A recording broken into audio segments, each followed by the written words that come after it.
Hambre y hegemonía, el mutismo cómplice de la prensa. Te habla Cristian Mandervis, editor de www.gratificados.com.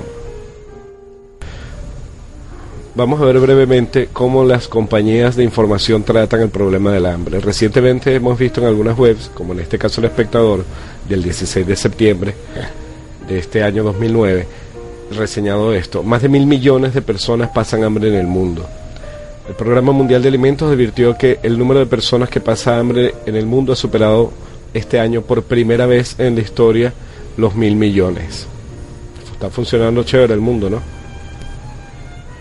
Reseñando la misma noticia, Crítica de la Argentina dice: el Programa Mundial de Alimentos de la ONU dijo que el flujo de ayuda humanitaria está en un mínimo histórico y responsabilizó a los países más ricos por salvar empresas en crisis con dinero que hubiera paliado semejante hambruna. Menos de 2 meses después, como reseña aquí en Gratificados, Ban Ki-moon dice en la cumbre de la FAO este terrible llamado: 17.000 niños mueren al día por hambre. Aquí se reseña en El País, el pasquín de ultraderecha español, buenos propósitos y grandes ausentes en la cumbre de la FAO. ¿Por qué? Porque no fueron las grandes potencias. Sencillamente no les interesó el tema, porque ellos tienen ese problema, según ellos, controlados, aunque ya vamos a ver que no es así, y simplemente no les interesa. Lo insólito es que generalmente esos son los países que se atreven a criticarnos o a decirnos qué debemos o qué no debemos, o incluso cómo tenemos que hacer las cosas. ¡Qué maravilla! También se generaron titulares tan ingeniosos como este: cumbre contra el hambre divide a países ricos y pobres. Semejante idiotez, como si que el hecho de mencionar países ricos y pobres no fuera en sí mismo una división. Ahora, ¿los países desarrollados están libres de este problema? Por supuesto que no. Dice: al menos 17 millones de hogares estadounidenses sufren carencia de alimentos. Este es la página de YBK Mundial reseñando un informe del Departamento de Agricultura de Estados Unidos.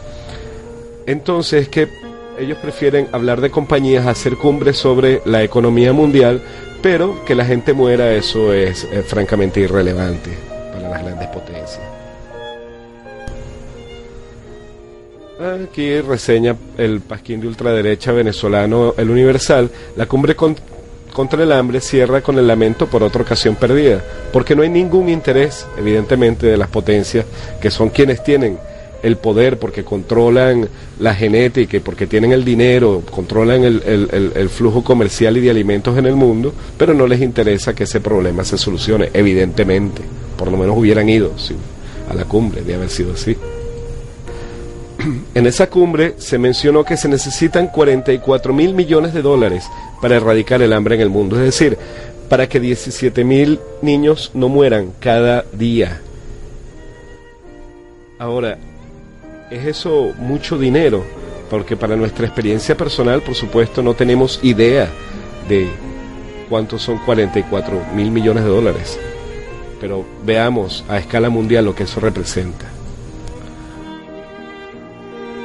Aquí vemos, por ejemplo, recordamos las ayudas que se dieron a las empresas como General Motors, que subieron la cataclísmica embestida de la crisis económica.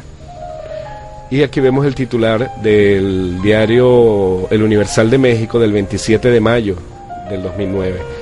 Dice: Estados Unidos se quedará con el 70% de General Motors. Además, el gobierno estadounidense apoyará a la firma con $50.000 millones. Es decir, solo la ayuda que un solo país, Estados Unidos, le dio a una sola compañía, a General Motors, hubiera bastado para eliminar el hambre de este mundo durante más de un año. ¿Qué les parece? Claro, es importante que los ejecutivos de General Motors tuvieran sus ganancias, pero no que mueran 17.000 niños por día. Eso no es relevante. Que no digo la palabra. En este artículo más reciente, del 13 de noviembre de 2009, se reporta que General Motors sigue dando pérdidas y se reafirma que General Motors ha recibido del gobierno federal estadounidense unos 50.000 millones de dólares en préstamos y otros 10.000 millones de dólares de las autoridades canadienses. Nuevamente se reitera cuáles son los intereses de los gobiernos de los países llamados desarrollados.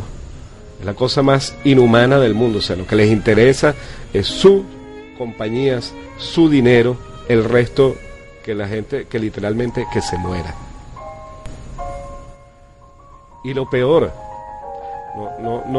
ni siquiera hay cantidad de dinero que ni siquiera va a ayuda de compañía, sino que simplemente se lo roban. Aquí nos recuerda este artículo del 13 de diciembre de 2008, fraude por 50.000 millones de dólares en Wall Street. Es decir, con el dinero de ese fraude se hubiera eliminado el hambre más de un año en el mundo y hubiera salvado, entre otros, a 17.000 niños de morir de hambre cada día.